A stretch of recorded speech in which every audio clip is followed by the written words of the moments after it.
N.T. Wright, the former Bishop of Durham in the Church of England and one of the world's foremost experts on the resurrection, once was preaching a Christmas service at a major church in England, and as the service ended, he was approached by a well-known historian who had been brought to the Christmas service in spite of the fact that he was a well-known skeptic. And afterwards, the historian came up to him and said, "I've finally worked out why people like Christmas." "Really?" Wright said. "Do tell me." "A baby threatens no one," the historian said. "So the whole thing is a happy event, which means nothing at all." Wright says, "I was dumbfounded. It makes you think that the historian had not really read the Christmas story of the Bible, because at the heart of Matthew's gospel is a baby who poses such a threat to the most powerful men around that he kills the whole village of young children to try to get rid of him." He goes on, "And at the heart of the Christmas story in Luke 2 is a baby who, if the Roman emperor knew it, will be Lord of the whole world. He is most definitely a threat to the kingdoms of this world, kingdoms that are in direct competition to his reign." This morning, as we come to the end of Advent and the Christmas season, I want to invite you to examine this passage. This passage that, if we're honest with ourselves, somewhat disturbs us. We like the first part. You know, it's familiar, it's somewhat warm and fuzzy. The second part, not so much. It doesn't fill you with Christmas cheer. The first part gets trotted out for every live nativity in churches across the land. Kids get dressed up as wise men. They hold little gifts in their hands. It's adorable. The second part we want to wrap up and stick in the basement and try to forget about. It's kind of like that crazy great uncle in your family that you try to forget about, and he sends you a Christmas card, but you don't want to let him anywhere near the kids. Yeah, that's the second half of Matthew 2. And yet in this strange, challenging season, it feels right to look at it because it's part of the Christmas story. And while it's a challenging passage, it's a passage that makes us wrestle with the question, what does the coming of Christ require of us? What does the coming of Jesus Christ, who comes as the King, as this threatening figure, require of us? There's 4 responses that the coming of Christ requires of us. It requires that we see the stakes. This baby is king.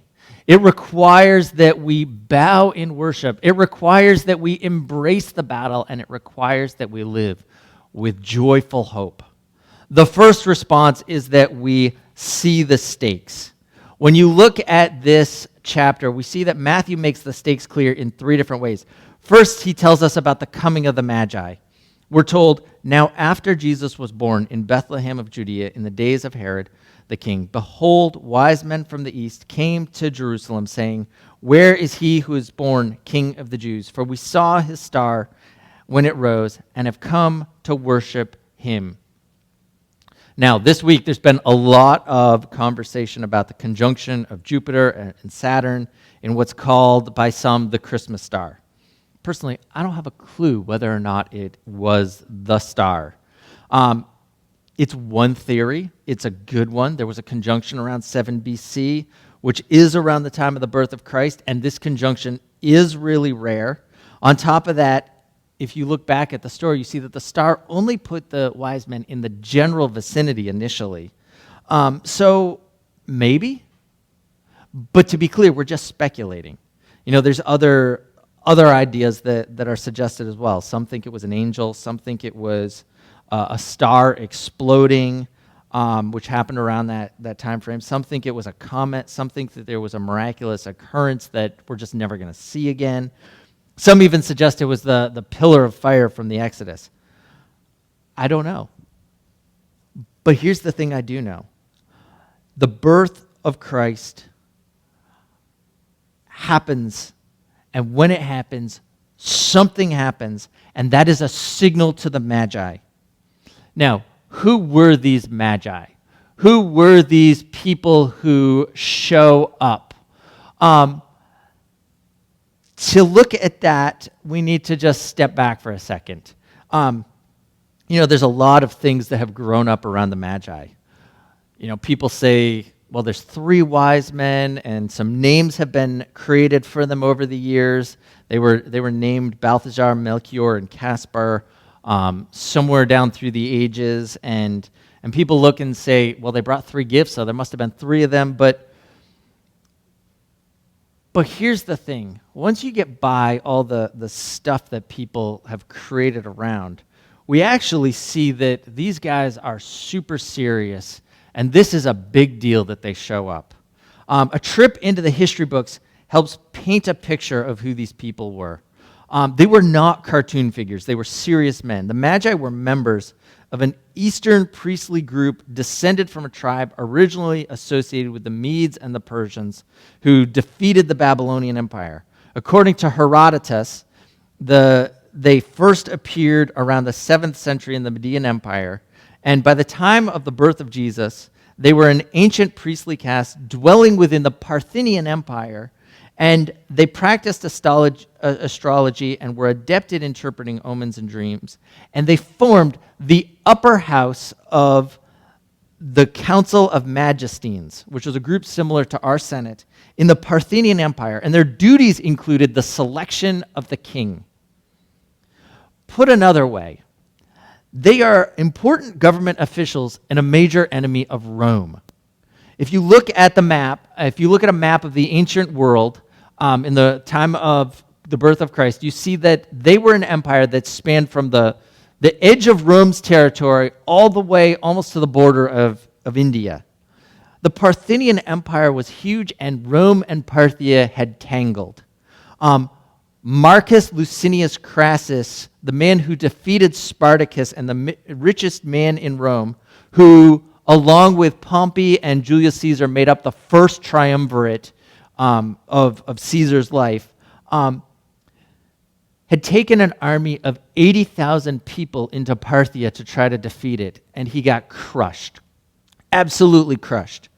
Later, a story emerged about how they had taken his head, and this story is, nobody knows for sure if it happened, but it was reported at the time, and they had poured molten gold into it as a symbol for his thirst for wealth. And then Plutarch, the ancient historian, says that during the wedding of the crown prince of the Parthian Empire to a nearby princess, Crassus' head was brought out and used in a performance of one of Euripides' Greek tragedies. Now, did that happen? I don't know, but the fact that it was reported tells you about how Rome felt about Parthia. These guys hated each other. Later, during the rule of Caesar Augustus, the Parthians invaded. They actually took over Jerusalem and sent Herod running for his life. He had to go to Rome and get an army and come back to drive them out. So these men are incredibly important figures from a rival empire. They're kingmakers from a rival empire, and they show up and say, "Where's the one born king of the Jews?" Do you feel the pressure that Herod felt? And this would have been a slap directed at Herod because he wasn't Jewish. He had been named king of the Jews by the Romans, but he wasn't Jewish. And not only do they show up, they show up with an intimate knowledge of Jewish prophecy. They reference a passage that most of us aren't familiar with. They reference a passage in Numbers that's fairly obscure. A star shall come out of Jacob, and a scepter shall rise out of Israel. And the question is, where did they learn about this? Well, we don't know. A lot of people think that they learned about it from Daniel, who was associated with the astrologers and wise men of Babylon, and then he ended up as an important government official in Persia. But we don't know for sure, but somehow they know. And they show up. So we can see the stakes just when we look at these guys showing up to declare that they are here for one who is king of the Jews. But then, second, we see the stakes when we look at the words of the religious leaders. What do they say? The wise men show up, and Herod is troubled. And that word troubled is a word that has to do with being seriously agitated. Herod is shaken up the way that clothes are shaken up in the washing machine when it's going round and round. He is freaked out. And they show up, and he and all Jerusalem are troubled, and he calls in the religious leaders. And he asks, where is the Christ going to be born? And they say, well, Bethlehem. And they say, in Bethlehem of Judea, for so it is written by the prophets, and you, Bethlehem, in the land of Judah, are by no means least among the rulers of Judah, for from you shall come a ruler who will shepherd my people Israel. And so they say, look, we know the answer to this. They give him the where. And don't miss that they say, there's a plan and we know about it. There's a plan and you can check it. This birth is not happenstance. It's God orchestrated, God ordained down to the last detail. And they know where he's going to be born. And notice that they say he's going to be more than just a baby and more than just a king. He's going to be a king who's going to come and shepherd my people of Israel. And if you go back even further, if you look at Micah 2, you see that he's not just one who's going to shepherd the people of Israel. In Micah 2, that we see that his going forth are from old, from the days of eternity, and he will arise and shepherd his flock in the strength of the Lord and in the majesty of the name of the Lord his God, and they will remain, because at that time he will be great to the ends of the earth. So the king that the wise men are looking for isn't just somebody who came into being in the womb of Mary, his mother. His going forth are from long ago, from the days of eternity. In other words, he's a pre-existing king come down to enter into history and bring a global, world-dominating rule that goes to the ends of the earth. He's the king to end all kings. He's the ruler to make an end of all other rulers. Do you feel the stakes? Herod did. Herod felt the stakes, and that's where we see the stakes maybe most clearly. Because how does he respond? Herod gets super troubled. And at this point, Jesus is no longer the baby in the manger. Probably 2 years have passed.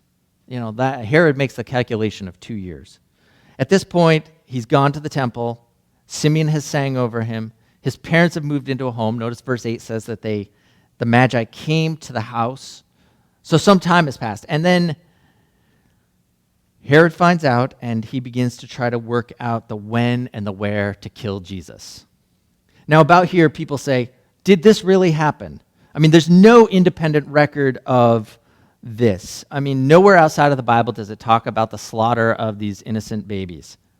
And people will sometimes say, well, look, there's no independent verification. How do we know this happened? To say that is to show that you don't understand who Herod was. Herod's a guy who was quite content being the ultimate villain. He was a guy who killed, connived, cheated, and outthought everyone to get to where he was. As I said, he was not born Jewish. He was born Idumean. He was an Edomite. He was a descendant of Esau. And at age 25, he was named the governor of Galilee by the Romans, who turned to him to try to sort out the trouble that was going on there. And first he captured those causing problems, and then he killed them. Then he married Miriam, the heir to the Hasmonean dynasty that had ruled under the Romans, to solidify his hold on the region. So that was how he brought order. He killed everybody around, and everybody just got in line. Then, after that initial hold on power was broken by the invasion of the Parthian Empire, he went to Rome, got an army, got declared king of the Jews, and came back, and once again went on another killing spree. And when he came back, he imposed order. He had grand building projects. When famine came, he melted down his own gold to buy food for the poor. He just rebuilt the temple. He was a capable governor, but he had no problem killing anyone that got in his way. He actually killed He killed the Hasmoneans, the previous ruling family. He killed half of the Sanhedrin at one point because they were bothering him. Before he died, he said, I want people to mourn my death. So he gathered up a bunch of the distinguished citizens of Jerusalem and said that when he died, they were to be killed so that people would mourn his death. And then there was his family. He treated them like mob families treat family. He killed his brother-in-law. He killed his father-in-law. He killed his mother-in-law. He killed his uncle. He killed his wife Miriam. He also killed 2 of his sons. It was so bad that Caesar Augustus observed that it was better to be Herod's sow than Herod's son. And that pun even works better in Latin. Here's the point. Do you think 20 to 30 kids, Bethlehem was small. There was probably 20, 30, maybe 40 or 50 kids that would have been in this age range. Do you think that would have bothered him at all? No. This was standard operating procedure. In my opinion, he only had 2 questions to work out when he heard that there was a threat to his throne. Where's the new king? How old is he? And once he knew that, he was going to make a clean sweep of it. All of this shows us the stakes. Christmas means there's a new king on the throne, a king who is a threat to the ruling kingdoms of this world. But here's the thing, he's not just a threat to the ruling kingdoms of this world. He's a threat to our rule because he comes and he says, come unto me, all you who are weary and heavy laden, and I will give you rest. But he also comes and says, take your yoke upon me and learn from me, for I am gentle and lowly in heart, and you will find rest for your souls. For my yoke is easy and my burden is light. He does place a burden on us. He says, unless you deny yourself, take up your cross and follow me, you cannot be my disciple. He says, unless you lose your life for my sake, you won't find it. He says, you call me teacher and Lord, and rightly so, for that is what I am. And says, why do you call me Lord, Lord, and not do what I say? Jesus doesn't just say, I'm your Savior. He says, I'm your King. And that's threatening. It's threatening to our autonomy. It's threatening to our comfort to live a life of ease and of safety.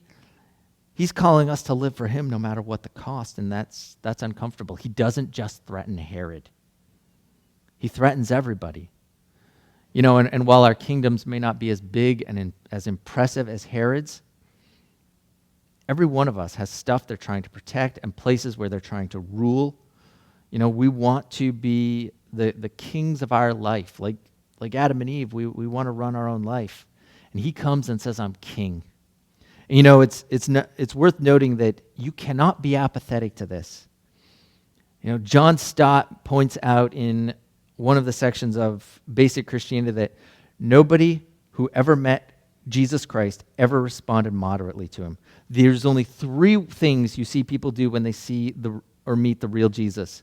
They run away from him in terror, assault him in fury, or prostrate themselves in utter surrender. Thomas Carlyle was a 19th century Scottish writer, and he said, if Jesus Christ were to come today, people would not crucify him. They would ask him to dinner and hear what he says and make fun of it. I don't think so. No one had an apathetic reaction to Jesus. They either reject him or they worship him. And those are the responses. And it's interesting. Nobody ever has a visceral reaction to Hinduism. When was the last time you saw an atheist group go to court to complain about Hinduism, or a prominent skeptic go on a Twitter rant about Buddhists? Why is that? Have you thought about it? It's because his kingdom, his claim to kingship, his claim to dominion is a threat. It's a threat to everybody. Which means our response cannot be to smile and see him as a nice guy. It cannot be to see him as a cute, safe, tame baby. It's got to be to see him as a stake. He comes to be king over your life. So that's the first thing to see here. Here's the second. The coming of Christ requires that we see the stakes, but then the coming of Christ requires that we bow in worship.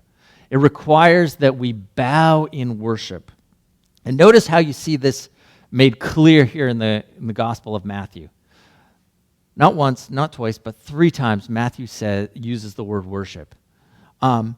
He has the wise men show up and say, "Where is the one born king of the Jews? We have come to worship him." Then he has Herod pretend to be willing to worship him.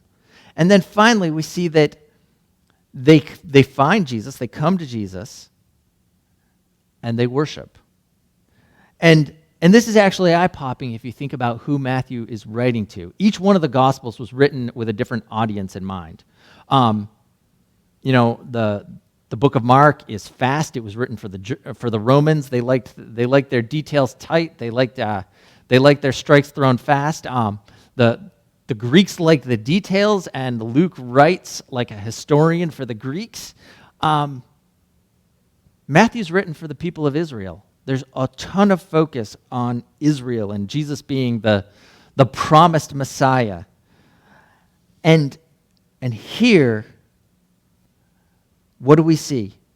We see that Jesus is to be worshipped. And this is huge when you stop and think about the fact that there's basically two rules, two core principles when it comes to worship for the Jewish people that stood above everything else, above all the laws, above all the other things, is this. First, there is a God and you are not. There is a God and you are not God. Second, don't worship anything else or anyone that's not the true God. Look, God had burned that truth into their heads at that point. He had exiled them for worshiping other gods. That had burned idolatry out of the hearts of the people of Israel. He drilled that into them. And now Matthew is saying that these people have come to worship Jesus. And what that is telling us, what Matthew is saying is that this king is more than a man. He's the King of Kings, but he's also the Lord of Lords. He's God come down. Don't miss this, because we can get distracted by a lot of things when we look at the birth of Christ. Heck, when we look at this passage, we can get focused on the star and wonder, how did this star get them from the east to Jerusalem? How did it get them from Jerusalem to Bethlehem? Stop and notice that it says that the star came to rest over the house. How does a star come to rest anywhere?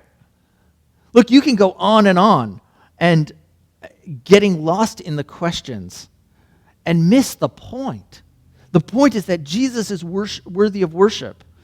And it's not just here. You can ask other questions. How did the Red Sea split? How did manna fall? How did Jonah survive the fish or whale or whatever it was? A lot of people get lost in marginal material. Theologian John Piper points out that often you see that people who have the mentality for the marginal don't actually care for the things of God. They don't cherish the great and central things of the gospel. The holiness of God, the ugliness of sin, the helplessness of man, the death of Christ. He says there's little rejoicing on the gospel. And so one thing I would say to you here as we look at this passage is, don't get lost on the side details. The Magi didn't. The point that is being made here is that Jesus is worthy of our worship. And look at how Matthew drives this home. Not only does he reiterate this fact that Jesus is worshipped, but he says that when they saw as they headed to Bethlehem and they see the star and they're on their way to worship, what happens? They rejoiced exceedingly with great joy. Have you stopped and ever contemplated that little statement? Rejoiced exceedingly with great joy.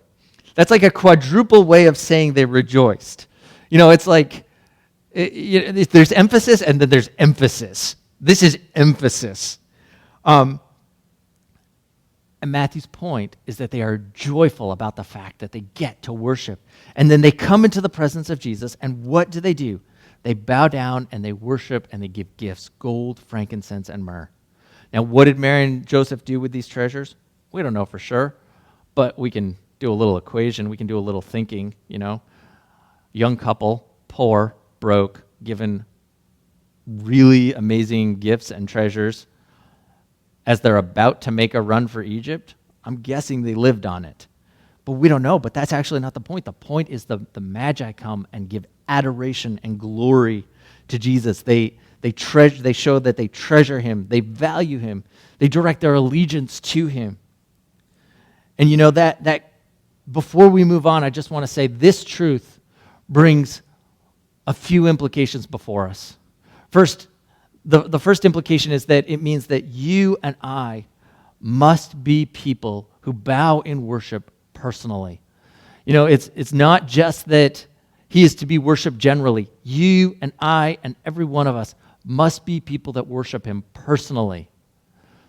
Second, he is to be worshiped by all the nations of the world. Don't miss this. He is to be worshipped by all the nations of the world.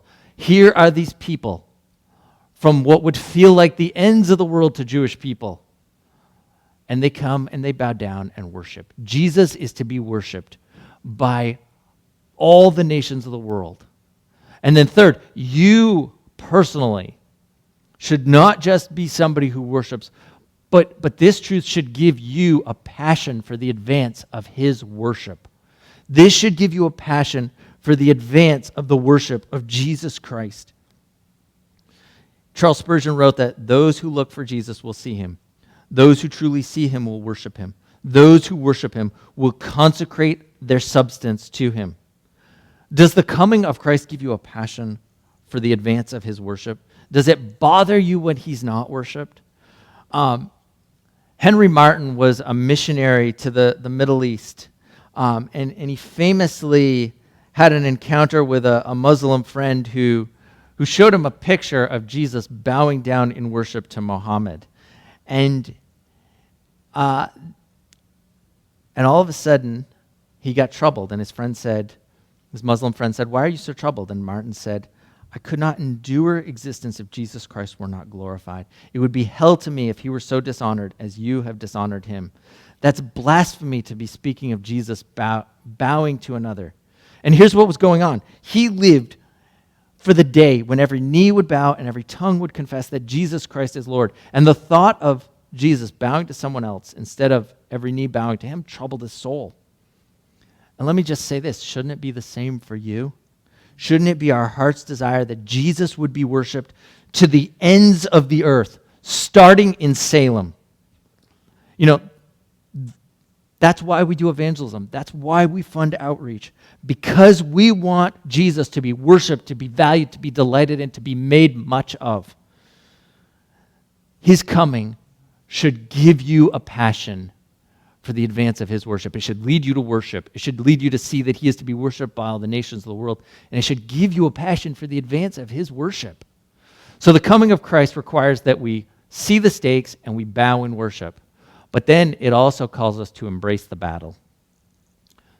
Notice how things heat up after the wise men come and worship. Herod attacks. Herod attacks with everything in him to destroy Jesus Christ. But here's what's crazy. What Herod is doing on the ground, on earth, is actually reflective of what is going on in the spiritual dimension. Revelation 12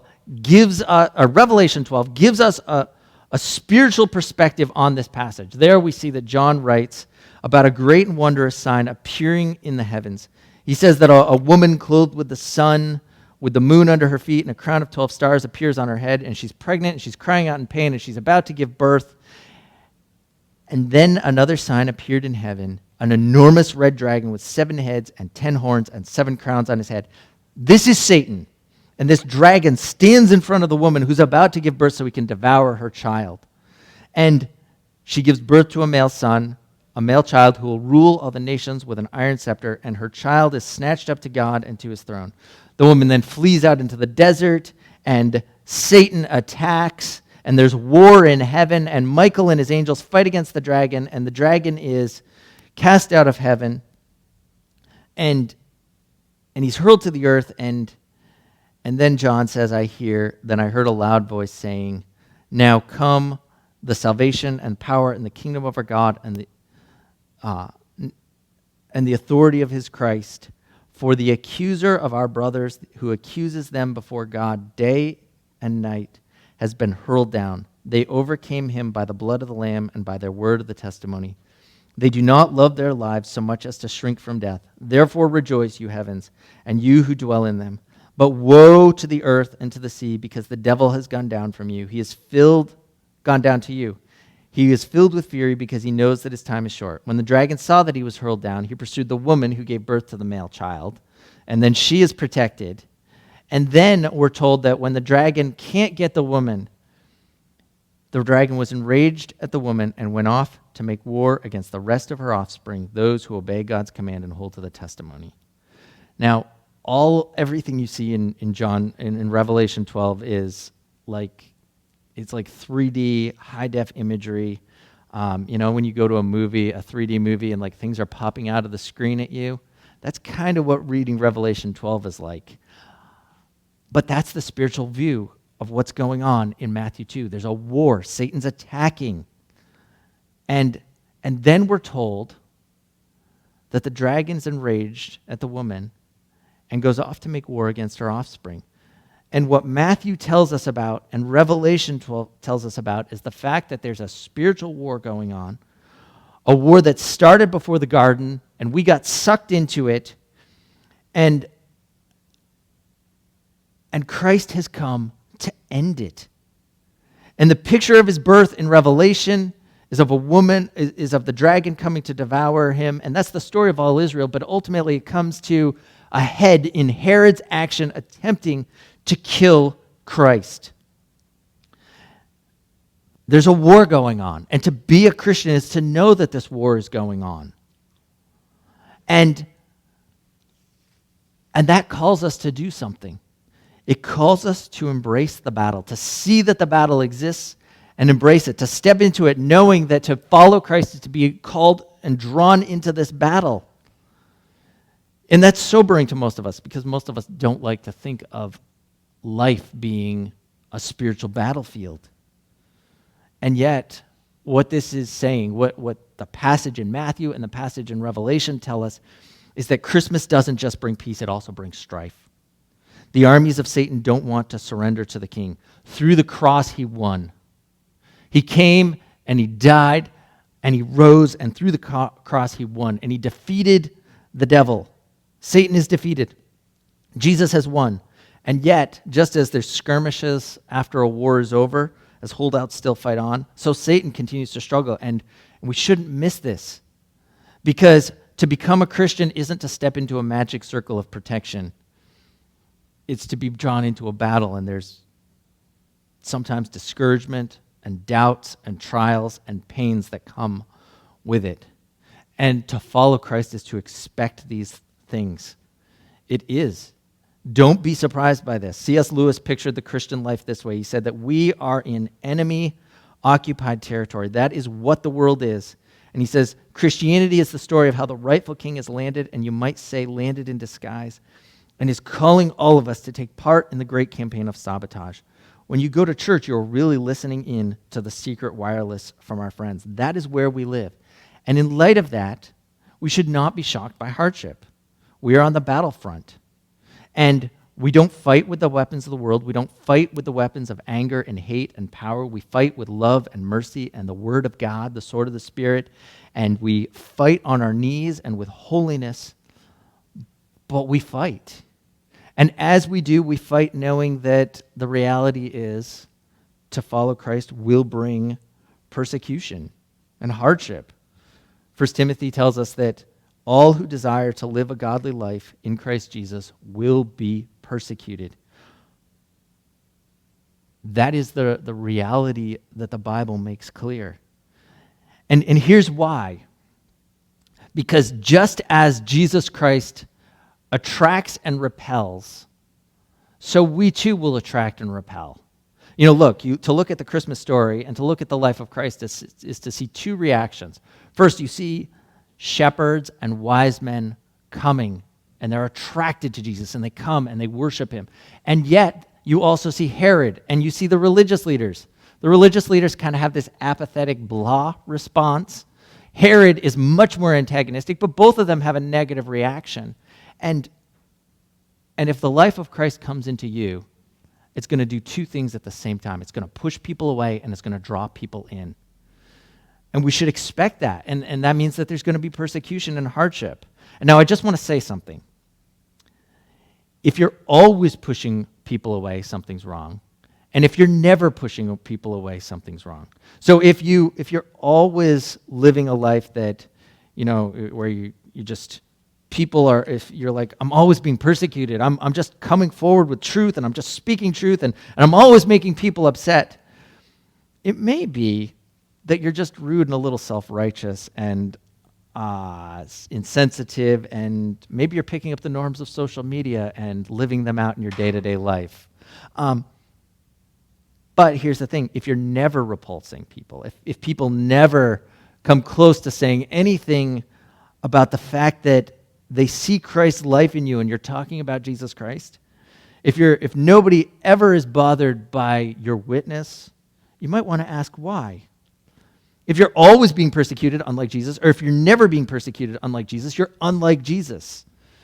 The birth narratives say that he attracts and he repels, and so should you.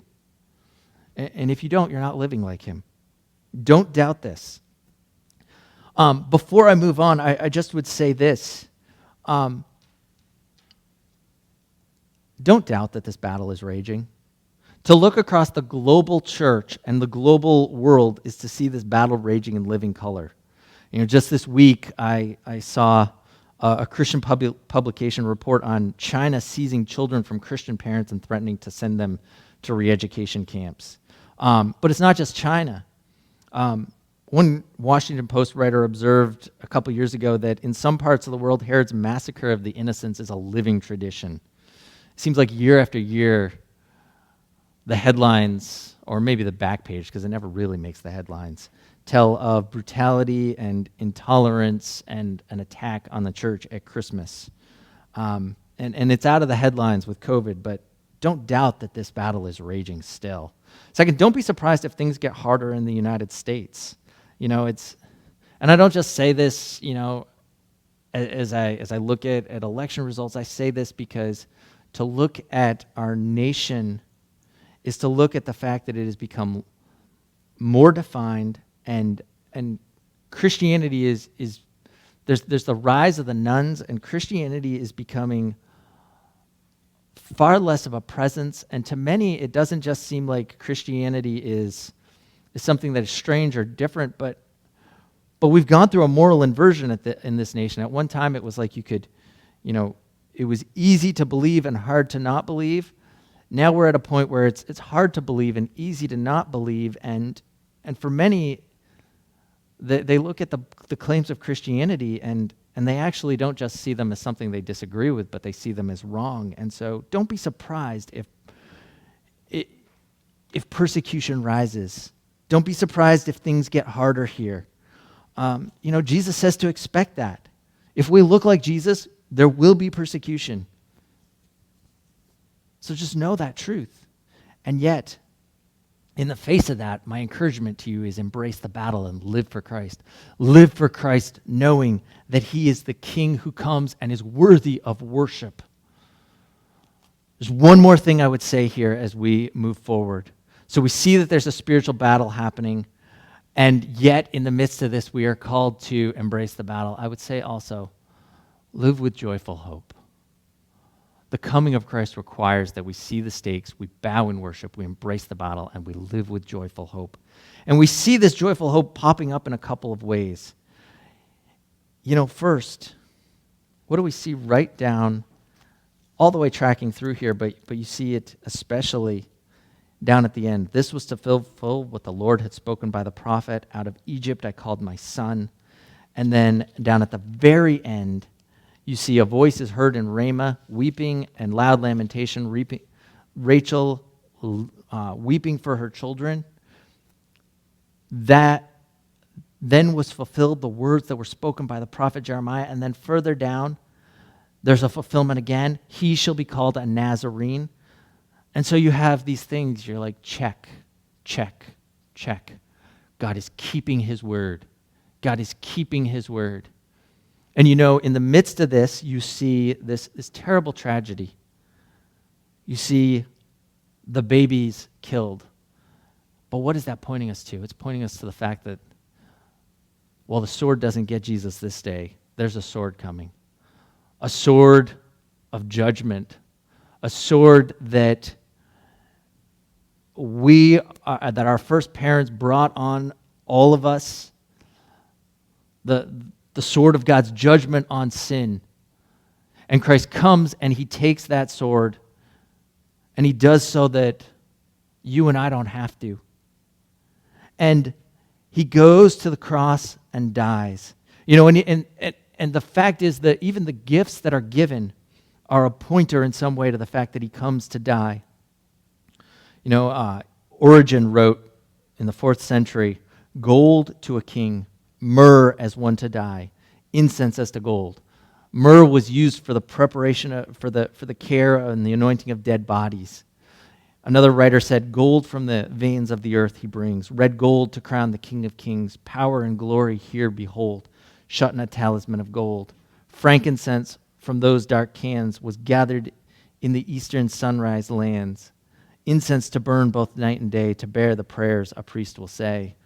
And then the writer is foreshadowing the fact that Jesus is the priest of all priests. He's the ultimate high priest, but then she writes, myrrh is a bitter gift for the dead. Birth begins the path you tread. Your way is short, your days foretold by myrrh and frankincense and gold. This passage makes clear he's a king. He's worthy of worship, but he comes to fulfill prophecy and die the death we should have died. And then he rises. He bleeds for Adam's helpless race, but he doesn't stay dead. He rises. And the promise of Scripture is that we too will rise. You know, it's worth just pausing and remembering that at Advent we look at 2 Advents, 2 horizons at the same time. We look back at the first coming, and we also look forward to the second, to the day when he comes and returns in glory and comes to institute his global reign.